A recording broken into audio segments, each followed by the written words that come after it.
ইন্নাল্লাহা ওয়া মালাইকাতাহু ইউসাল্লুনা আলান নবী ইয়া আইয়ুহাল্লাযীনা আমানু সাল্লু আলাইহি ওয়া সাল্লিমু তাসলিমা। আল্লাহুম্মা সাল্লি আলা সাইয়্যিদিনা মাওলানা মুহাম্মদ ওয়া আলা আলি সাইয়্যিদিনা মাওলানা মুহাম্মদ। বালাগাল উলা বিকামালিহি কাশাফাদ দুজা বিজামালিহি হাসনাত জামিউ খিসালিহি সাল্লু আলাইহি ওয়া আলিহি। মুহতারাম মুকাররম সম্মানিত মুসল্লিয়ানে আযম, মাইকের আওয়াজ যতটুকু যাচ্ছে, সম্মানিত পরহেজগার মা এবং বোনেরা, সুপ্রিয় এলাকাবাসী, আসসালামু আলাইকুম ওয়া রাহমাতুল্লাহি ওয়া বারাকাতুহু। আল্লাহ সুবহানাহু ওয়া তাআলার অশেষ দয়া এবং রহমতে আমরা আজকের এই জুমায় শামিল হতে পেরেছি। যে মুনিব, যে মাবুদ, যে রহমান, যে রহিম আমাদেরকে আজকের এই জুমায় আসার জন্য তৌফিক দিলেন, সে আল্লাহর দরবারে শুকরিয়া আদায় করছি। আমরা সকলে করছি আলহামদুলিল্লাহ। রব্বানা লাকাল হামদ হামদান কাসীরান তাইয়িবান মুবারাকান ফি। দুরূদ শরীফ পেশ করছি মুহাম্মদুর রাসূলুল্লাহ সাল্লাল্লাহু আলাইহি ওয়াসাল্লামের উপর, যিনি আমাদের রাসূল, যিনি জান্নাত এবং জাহান্নামের বিষয়ে মানুষের কাছে বর্ণনার মাধ্যমে আল্লাহ সুবহানাহু ওয়া তাআলার বিধিবিধান, তার নাজিলকৃত আয়াতের মাধ্যমে বান্দাদেরকে, অর্থাৎ নবী করিম সাল্লাল্লাহু আলাইহি ওয়াসাল্লামের উম্মতদেরকে জান্নাতের সুসংবাদ দিয়েছেন, জাহান্নাম থেকে বাঁচার জন্য তাগিদ করেছেন। সে রাসূল করিম সাল্লাল্লাহু আলাইহি ওয়াসাল্লামের উপর দরুদ শরীফ পেশ করছি। আমরা সকলে পড়ছি সাল্লাল্লাহু আলাইহি ওয়াসাল্লাম। বৃহস্পতিবার থেকে আমরা প্রতিনিয়তই বলছি, বৃহস্পতিবার থেকে জুমার দিন মাগরিব পর্যন্ত আল্লাহ সুবহানাহু ওয়া তাআলার রাসূলের উপরে তথা জান্নাত লাভের জন্য দরুদ শরীফের কোনো বিকল্প নাই। এটা হলো আল্লাহ সুবহানাহু ওয়া তাআলা চান না কোনো বান্দা যেন জাহান্নামে যাক, আল্লাহর শাস্তি ভোগ করুক, এটা আল্লাহ চান না। আল্লাহ সুবহানাহু ওয়া তাআলা চান কোনো না কোনো মাধ্যমে, কোনো না কোনো উসিলায়, কোনো না কোনো নেক আমলের বিনিময়ে বান্দা যেন আল্লাহর জান্নাতে পৌঁছে যেতে পারে। জোরে বলেন সুবহানাল্লাহ। এটাই চায় আল্লাহ। তো জুমার দিনের স্পেশালিটি হলো, গুরুত্বপূর্ণ বৈশিষ্ট্য হলো, আল্লাহ সুবহানাহু ওয়া তাআলার রাসূলের উপরে সংক্ষেপে অন্তত সাল্লাল্লাহু আলাইহি ওয়াসাল্লাম দরুদ শরীফ পেশ করা। হাদিস শরীফের মধ্যে আছে, যারা আল্লাহর রাসূল সাল্লাল্লাহু আলাইহি ওয়াসাল্লামের উপরে দরুদ শরীফ পেশ করে, ফেরেশতাগণ ফুলান ইবনে ফুলান, অমুকের ছেলে অমুক, আপনার দরবারে, আপনার রওজা পাকে আপনাকে উদ্দেশ্য করে দরুদ শরীফ পেশ করেছে, আল্লাহর রাসূলের কাছে এই খবর পৌঁছে দেওয়া হয়। সুবহানাল্লাহ বলেন। এবং আল্লাহ রাসূল সাল্লাল্লাহু আলাইহি ওয়াসাল্লাম এটার জবাব দেন। আরেকটা জুমার দিনের স্পেশালিটি হলো, এটা প্রতিনিয়ত একটা মেডিসিন প্রত্যেক মুমিন মুমিনাতের জন্য। যারা এই মেডিসিন অ্যাপ্লাই করে সেটা হলো যে ইস্তেগফার। সেটা হলো কি ভাই? আমরা যে ধারাবাহিক আলোচনা করছি জান্নাত এবং জাহান্নামের উপরে, তার উপর আমরা কিছু কথা বলবো। তার আগে মানুষেরা যদি ইস্তেগফারকে নিজের জীবনে আবশ্যক করে নিতে পারে, আল্লাহর কাছে আশা করা যায় সে বান্দা দুনিয়া এবং আখিরাতে সফল কাম হবে ইনশাআল্লাহ। ইস্তেগফার হলো যে আল্লাহর সাথে একটা সম্পর্কের একটা রোড, যেটি আল্লাহ রাসূল সাল্লাল্লাহু আলাইহি ওয়াসাল্লাম দৈনিক 100 বার করতেন। অথচ আল্লাহ রাসূল সাল্লাল্লাহু আলাইহি ওয়াসাল্লামের কোনো গুনাহ ছিল না, তার সমস্ত পূর্বের গুনাহ এবং পরের গুনাহগুলোকে আল্লাহ সুবহানাহু ওয়া তাআলা মাফ করে দিয়েছেন। একবার বলেন না সুবহানাল্লাহ। মাফ করে দিয়েছেন। তারপরেও 100 বার আল্লাহ রাসূল সাল্লাল্লাহু আলাইহি ওয়াসাল্লাম ইস্তেগফার করতেন। আস্তাগফিরুল্লাহ রাব্বি মিন কুল্লি যামবিন ওয়া আতুবু ইলাইহি লা হাওলা ওয়ালা কুওয়াতা ইল্লা বিল্লাহিল আলিয়্যিল আযীম। এটা মানুষেরা পড়ে, তবে হাদিস শরীফে এটা পাওয়া যায় না। এটা পড়লে হবে, কিন্তু হাদিস শরীফের ভাষা হলো আস্তাগফিরুল্লাহাল্লাযী লা ইলাহা ইল্লা হুয়াল হাইয়ুল কাইয়্যুম ওয়া আতুবু ইলাইহি লা হাওলা ওয়ালা কুওয়াতা ইল্লা বিল্লাহিল আলিয়্যিল আযীম। এটা হলো যে ইস্তেগফার। ওটাও পড়লে হবে, এটাও পড়লে হবে। সংক্ষেপ হলো ইস্তেগফার আস্তাগফিরুল্লাহ। সবাই বলেন না আস্তাগফিরুল্লাহ, আস্তাগফিরুল্লাহ, আস্তাগফিরুল্লাহ। এই ইস্তেগফার যারা করে, এই ইস্তেগফারের মাধ্যমে বান্দাকে আল্লাহ এতটা উপরে নিয়ে যায়, একেবারে মুস্তাজাবুদ দাওয়া পর্যন্ত বানিয়ে নেয়। ইস্তেগফার পড়তে পড়তে যাদের জীবনের সাথে একটা সঙ্গী হয়ে যায় ইস্তেগফার, রব্বুল আলামিন ওই বান্দা যত দোয়া করে সমস্ত দোয়া আল্লাহ কবুল করে নেয়। ইস্তেগফার যার জীবনের অভ্যাস, তার দোয়াকে আল্লাহ কবুল করে নেয়। ইমাম আহমদ ইবনে হাম্বল রাহমাতুল্লাহ আলাইহি তিনি দাওয়াতের মিশন নিয়ে বিভিন্ন জায়গায় জায়গায় দাওয়াতি সফরে থাকতেন। ইমাম আহমদ ইবনে হাম্বল একটা দিন হঠাৎ করে রাত হয়ে গেল, একটা মসজিদের ভিতরে আশ্রয় নিলেন ইমাম আহমদ ইবনে হাম্বল। কিন্তু মসজিদের দায়িত্বশীলেরা তাকে বলে দিলেন যে মসজিদে থাকা যাবে না। মসজিদে থাকা এটা ব্যবস্থাপনা নাই, এটা সিস্টেমের ভিতরে নাই। ইমাম আহমদ ইবনে হাম্বল বের হয়ে গেলেন।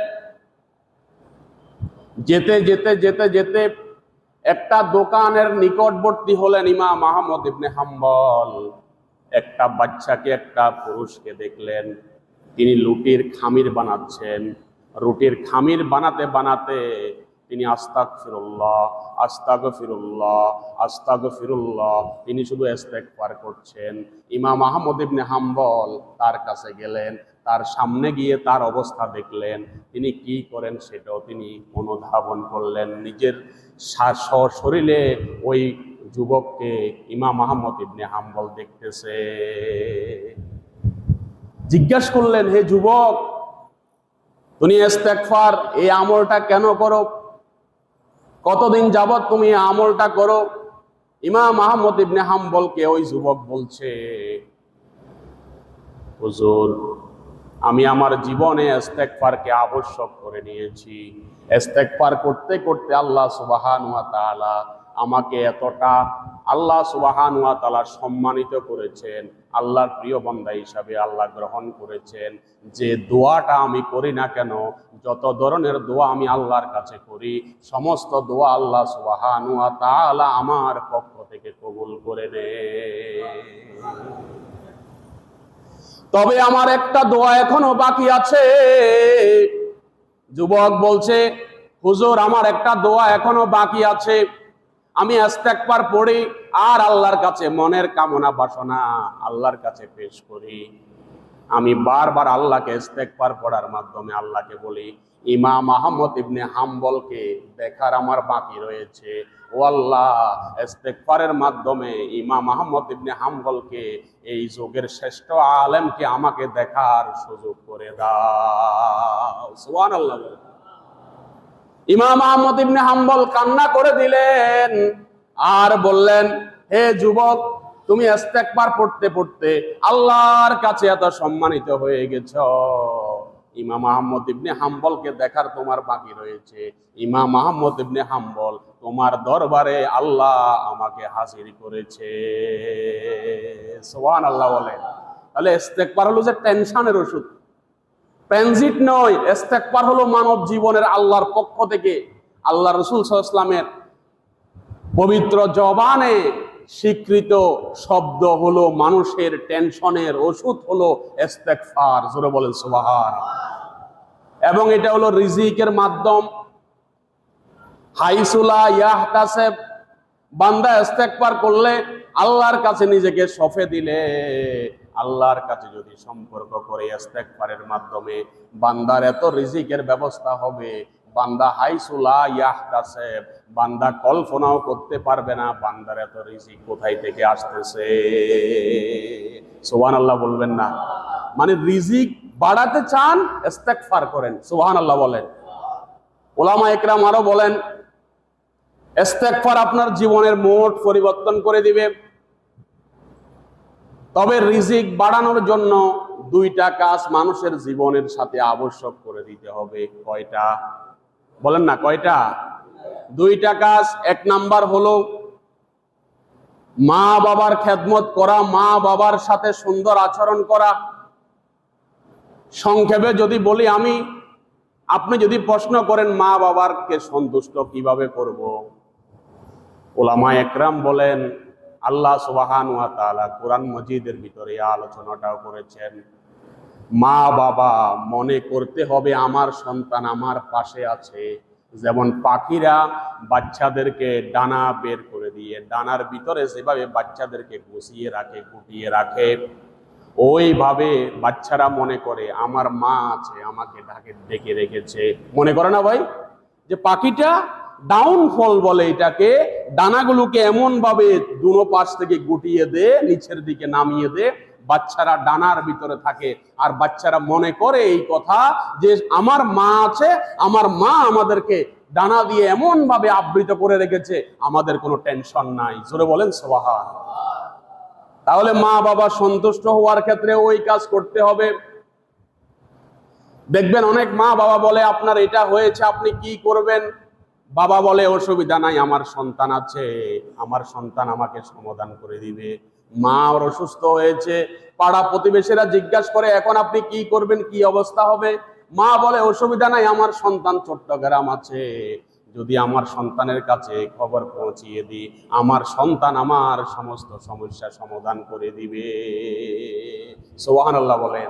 এইটা যদি মা বাবারা মনে করবে যে না আমার সন্তান আছে, আমার সমাধান করবে, বিপদ আপদে আমার পাশে থাকবে, এবং সন্তান মা বাবা যদি সন্তানের উপরে সন্তুষ্ট থাকে, এই কথাই বলে, কনক্লুশনে আমি এই কথা বলতে পারি আপনার মা বাবা আপনার উপরে সন্তুষ্ট আছে। জোরে বলেন সুবহানাল্লাহ।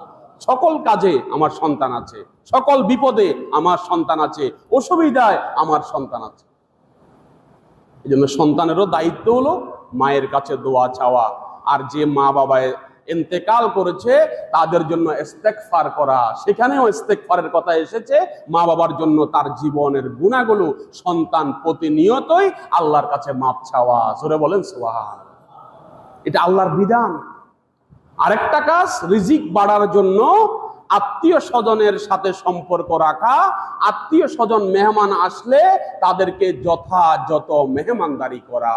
সুবহানাল্লাহ বলেন। তাদেরকে যথাযথ মেহমানদারি করা। স্বামী চাইলে স্ত্রী চায় না, স্ত্রী চাইলে স্বামী চায় না। অধিকাংশ ক্ষেত্রে দেখা যায় বাপের বাড়ির লোকেরা আসলে এটা আনো সেটা আনো, একটা লম্বা লিস্ট করে। মাওলানা বজলুর রশিদ সাহেব ওয়াজ করছিলেন, স্ত্রীর বাবা আসছে শ্বশুর, শ্বশুরের জন্য অনেক আইটেম লিখে দিলেন। শ্বশুর মাওলানা বজলুর রহমান সাহেব, বজলুর রশিদ সাহেব সব আনলেন। এখন পরের মঙ্গলবার তার বাবা আসছে, মানে জামাইয়ের বাপ, বউয়ের শ্বশুর। এখন তারা নাকি ওই যে আমাদের নুনতা বিস্কিট আছে না, হুজুর এইভাবে বলছে, ও যে আমার বাবার এসে ওই বিস্কিট খাওয়াই দিছে, আর কিছু খাওয়াই নেই। এখন যখন বজলুর রশিদ সাহেব ঘরে আসছে, এখন বাবা বলতেছে, কিরে তুই শুধু মাহফিল করস আর কি শুধু নুনতা বিস্কুট কিনস? বলছি কি ব্যাপার? ওই তোর বউ তো আমার এমন বিস্কিট খাওয়াইছে, দাঁতের এদিক দিয়ে আঙ্গুল দিলেও বের হয় না, এদিক দিয়ে আঙ্গুল দিলেও বের হয় না। দৌড়ছে ভোরে, কিরে তোমার বাবা আসলো যে 14-15 রকমের আইটেম, ইলিশ মাছ, কাতাল মাছ, রুই মাছ, যত মাছ আছে, যত খাবার আছে, আমার বাবার জন্য নুনতা বিস্কুট কেন? সমাজে, পরিবারে বউয়ের শুধু দোষ দিলে হবে না, সন্তানদেরকে জাস্টিফাই করার জন্য, স্ত্রীকে জিজ্ঞাসাবাদ করার জন্য সন্তানের সেই মেন্টালিটিও পরিবারের সৌন্দর্যের জন্য জিজ্ঞাসা করার দরকার আছে না নাই ভাই? স্ত্রীকে বলবেন, তুমি যদি আমার হায়াতের বরকত চাও, আমার হায়াতটা লম্বা হোক চাও, আমার রিজিক বেড়ে যাক এটা যদি তুমি চাও, আমার সন্তানদের জন্য যদি ভালো কিছু কামনা করো, আমার আব্বার সাথে সুন্দর আচরণ করো, আমার আম্মার সাথে সুন্দর আচরণ করো, আমার ফুফুর সাথে সুন্দর আচরণ করো, আমার বাতিজা বাতিজির সাথে সুন্দর আচরণ করো। পরস্পর আমার আত্মীয় স্বজনের যে বংশ, যে আত্মীয় স্বজনেরা রয়েছে নিকটবর্তী দূরবর্তী, যারা আমার মেহমান হবে তাদেরকে মন দিয়ে তাদেরকে মেহমানদারি করো। সুবহানাল্লাহ বলেন। তাহলে দুইটা কাজ। কয়টা কাজ ভাই? একটা হলো পিতামাতার সাথে সুন্দর আচরণ, ভদ্র আচরণ করা, তাদের সুখে দুঃখে আপনি পাশে থাকা। 2 নাম্বার হলো আত্মীয় স্বজনের সাথে তাদের মেহমানদারি করা, তাদের সাথে সদ্ব্যবহার করা। মনে থাকবো তো ইনশাআল্লাহ? সম্মানিত ভাইয়েরা, তাহলে ইস্তেগফারের ফজিলত আমাদেরকে মনে রাখার জন্য আল্লাহ সুবহানাহু ওয়া তাআলা যেন যথাযথ তৌফিক দান করেন। আমরা সবাই বলি আমিন। আল্লাহ বলেছেন, আল্লাযীনা জাহাদু ফিনা লানাহদিয়ান্নাহুম সুবুলানা। আপনি যদি মনে করেন, কিরে আল্লাহ আমাকে হেদায়েত দে না কেন, আমাকে হেদায়েত দে না কেন, আমি নামাজে আসি না কেন, আমি ভালো কাজে উদ্বুদ্ধ হই না কেন? আচ্ছা ভাইয়েরা বলেন তো, এটা কি আল্লাহ করে দিবে নাকি বান্দার চেষ্টার দরকার আছে? বলেন না, সবাই বলেন। বান্দার চেষ্টার দরকার। এই জন্য আল্লাহ বলেন, আল্লাযীনা জাহাদু ফিনা লানাহদিয়ান্নাহুম সুবুলানা। আমি শুধু ওই বান্দাদেরকে হেদায়েত দিয়ে থাকি যারা মসজিদে এসে বসে, যারা মাহফিলে এসে বসে, যারা দ্বীনি সভা সেমিনারে গিয়ে হাঁটু গেড়ে আল্লাহর দরবারে বসে আর আল্লাহর কাছে হেদায়েত কামনা করে, যারা আল্লাহর কাছে হেদায়েত কামনা করে, যারা আল্লাহর কাছে নেক আমল চাওয়ার জন্য আল্লাহর কাছে দোয়া করে।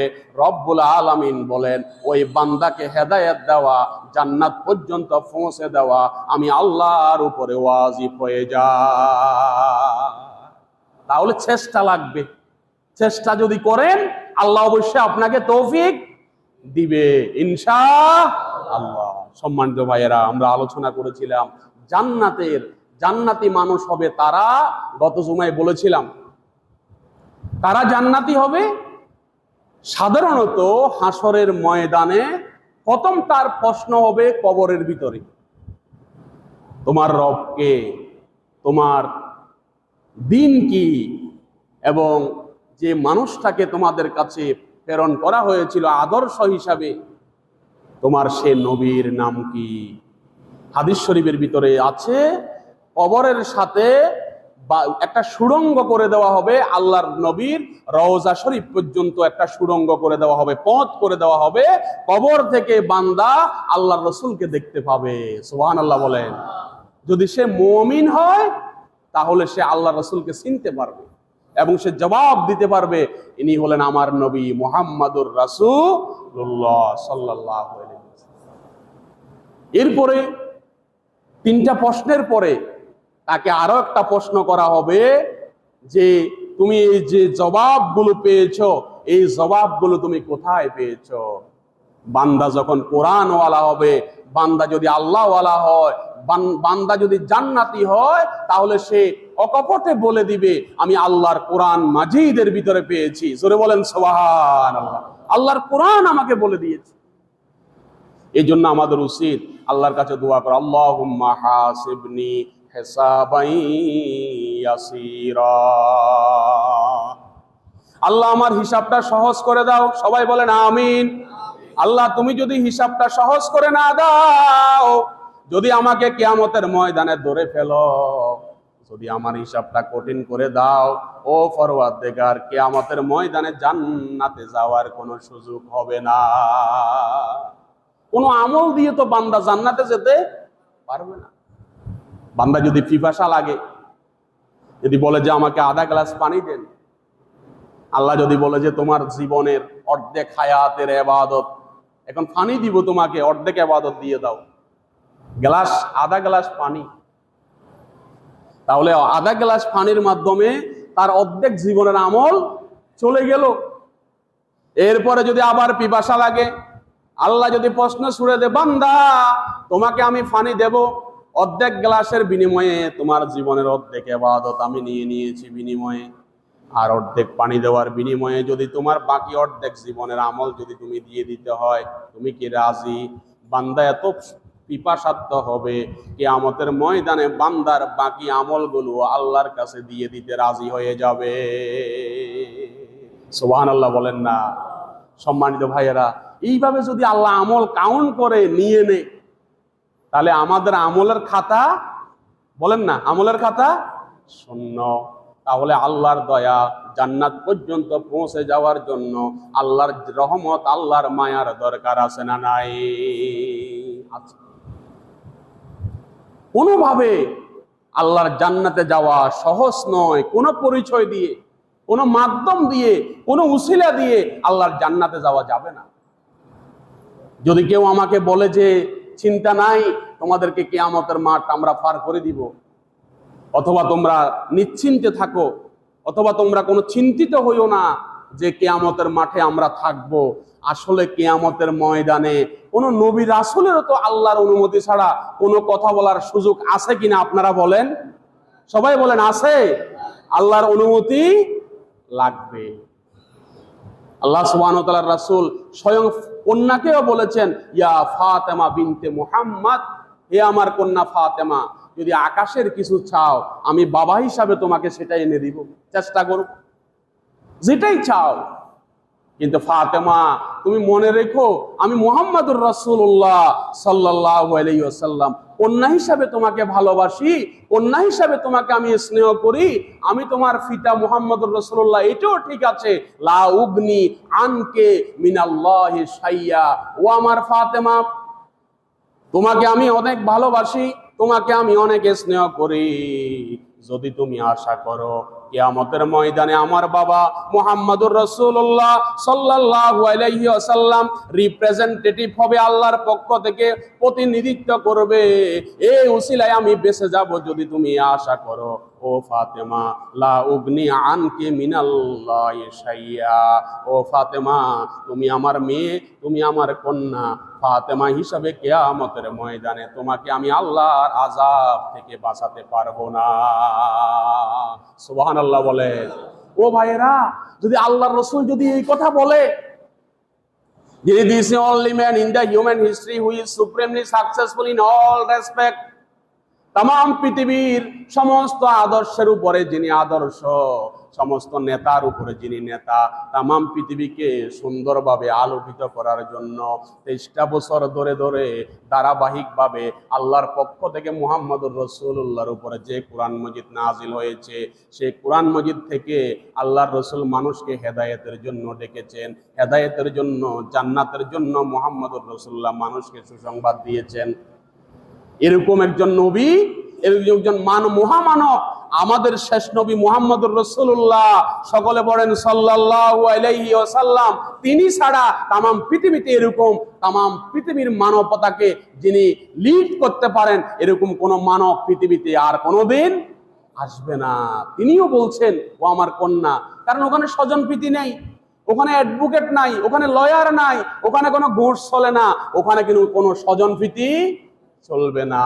ও আমার কন্যা ফাতেমা, ইয়ে কাউমি আব্বাস, এ আমার চাচার বংশধরেরা, এ আব্বাসের বংশধরেরা, তোমরা আমার সামনে হাজির হও।